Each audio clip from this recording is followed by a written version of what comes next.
E questo varrà per tutte le vertebre cervicali, perché ti ho detto che dalla 3 in giù fondamentalmente sono tutta una dinamica di tipo 2. Quindi vorranno tutte ruotare via da dove tu senti e di per sé inclinare anche via. Quindi vorranno tutte fare flessione, se le trovi a destra vorranno tutte andare in flessione, ruotare verso sinistra e inclinare verso sinistra. Quindi sarà molto più semplice. AC3. La C3 lo trovi sulla vertebra numero 3. Faccia anteriore del tubercolo, denso e teso, spingo, il paziente male, non elastica, disfunzione della 3, flessione, ruoterò via, inclinerò via. La 4 sul tubercolo della 4, la 5 sul tubercolo della 5, sempre la stessa cosa. La 6 sul tubercolo della 6, e in più c'è un'altra cosa, la 6 a volte non riesce a palpare da dietro, abbiamo visto ieri, quindi a volte lo devi palpare attraverso i fasci dello sternocleidomastoideo. In alcuni casi anche davanti allo sternocleidomastoideo se non riesce a passare nei fasci perché magari quel tendine lì non si è disgiunto in lui, ok? Nel caso davanti, tutto chiaro? Poi cosa faccio? Testo le radici, quindi mi posso mettere qua e testo una radice. Dimmi se hai disagio formicolio al braccio, ok? Mi tira un po' il braccio, dimmi se peggiora a fare questo. Sì, tantissimo. Ok, quindi sicuramente qui qualcosa è infastidito che le sta scaricando sul braccio, perché quando io comincio sul braccio, magari il paziente dice nessun disagio al braccio. Appena muovo la testa ha dolori. Se tu fai un altro test, che sono quelli sdraiati, per me va bene, fai quello che vuoi, non cambia niente. Io ti insegno questo che è veloce ed è più rapido e funziona praticamente uguale. Se poi tu vuoi fare tutti dei giri strani, fai pure. Questo qui, di nuovo faccio un mediano di qua, quindi lo blocco praticamente il gomito qui. Dimmi se hai disagi. Sì, o meno. Ok, dimmi se hai disagi. Sì, meno però. Meno però. E peggio questa zona qui. Ma non vuol dire per forza che deve avere più disfunzione a sinistra, non vuol dire. Però questa zona è peggio, col collo le dà fastidio. Sempre qui dietro mi metto più o meno sulla midline e le chiedo ruota verso sinistra. Ok, sei male o altre limitazioni me lo dici. Cosa vedi? La spalla. Vedo quasi la spalla. Però ecco la spalla. E gira bene. Torna qua. Gira da questo lato.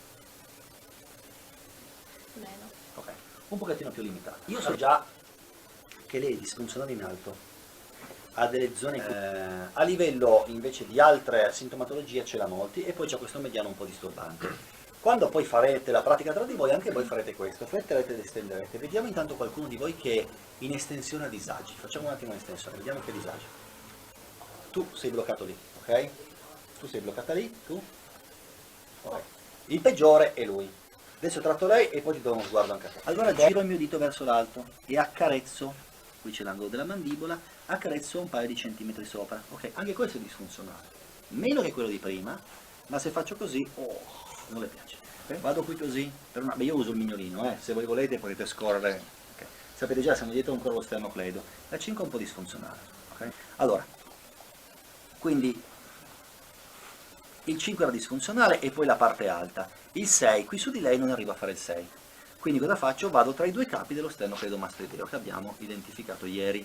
Quindi vado tra i due capi per vedere se c'è un 6 e il 6 c'è la disfunzionale. Questo qua, non le piace, ok? Gli basta fare così, boom, già salta. Okay? E qui sento già la trasversa, già salta. Come si fa un AC1? È un punto anteriore, vuole la flessione. Ma essendo il rachide cervicale alto non vuole un'enorme flessione, basterebbe la mano sotto per dire, ok?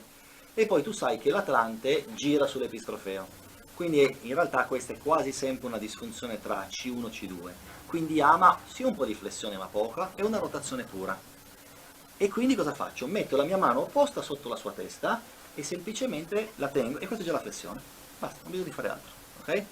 Se poi proprio non necessito posso anche trazionarlo un minimo, ma già lei quando la trazione è fastidioso dietro, perché lei ha dei punti dietro, quindi non voglio esagerare. Tengo solo la mano sotto e poi, boom, ruoto via. Fine. Quanto? Più o meno verso il capezzolo, anche un po' di più del capezzolo, quindi oltre i 45 gradi. Quindi sappi che qui quasi mai lo spegni, però tu ascolti dall'inizio fino a troppo, torna indietro, ok? Quindi tu ascolta sempre dall'inizio a non dire vado dal capezzolo, perché magari hai superato. E quindi boom, ascolto qui, e poi l'inclinazione tendenzialmente non ce l'ha, e quindi te la potresti giocare. Gioca un po' un tipo 2 inizialmente, vedi se ti migliora, se non ti migliora vai in neutro ed eventualmente fai un tipo 1. Tipo 1 non le piace, quindi la metto qui. Più o meno questo. Faccio ancora male? Poca roba. Ok? Allora senti, sono io contento per lei. 5 la stessa cosa, fletto solo di più. La 6 fletto ancora di più, fletto a livello desiderato. Troppo, giusto? Troppo poco, giusto? Percepisci col colpo a stretto. Assolutamente sì. Ruoto via, ruoto sempre un po' di più perché qui sto ingaggiando il collo sotto, inclino via, non li cambia più di tanto e quindi posso anche mettere la metà così. Faccio male? Metto il mio gomito sotto, ok? E faccio questo, là, e così non tribolo più. E vedrai che sei sempre comodo. Lo scopo è che tu sia comodo, perché il paziente deve stare comodo, ma se tu sei scomodo, credimi che i 90 secondi non passano più. Delicatamente non fare niente, me la riporto in neutro, me la testo e poi le prendo la testa per non dare scossoni. Ora ti chiedo di piegare un ginocchio e piegare l'altro, di girarti su questo fianco. Quando tratti il collo devi tenerle il collo, metti pure giù le gambe, siediti e vai su insieme a lei, qua così, ok? Non che lei ne abbia iperbisogno, ma siccome hai cambiato le vie propriocettive posturali discendenti, il paziente è tutto ciucco. Quindi quando viene su il paziente vede doppio e sbarella. Più è avanti con gli anni, più sbarella. Quindi pigliali, prendi... Cioè, è solo una questione di pericolo. No, però mi gira la testa. Rovini il lavoro. No, non rovini il lavoro, però sai che c'è gente che già non si sa alzare tanto. Magari sbattacchia un po' questo collo, perché siccome hai rilassato i muscoli, la testa gli pesa molto di più. Quindi gli dai un po' di sostegno. Non cambierebbe tanto, ma tu daglielo, ok? Respira un paio di volte profondamente. Bene, anche questo è positivo. Un paio di volte, buono, ancora una volta. Questo braccio le dava fastidio, questo non particolarmente. Testo prima quello che non particolarmente. Hai disagi, fastidi, tensioni. No, zero. Ok? Questo invece era quello fastidioso, vediamo. Stendo. Quindi più libera. Vuol dire che c'era ancora qualcosina, ci sarà qualcosina qui da fare sul braccio. Però c'è stato un netto cambiamento, no? Poi c'erano le tue rotazioni, ruota un attimo verso questo lato. Bene, torna al centro, ruota su questo. Ok, ed è più libera. Mi posso mettere qua e testo una radice. Dimmi se hai disagio formicolio al braccio, ok? Gira. Mi tira un po' il braccio, dimmi se peggiora a fare questo. Sì, tantissimo. Ok, giro da questo lato. Meno. Ok, un pochettino più limitata. Allora, quindi più libera. Questo, ok, ed è più libera. Di qua.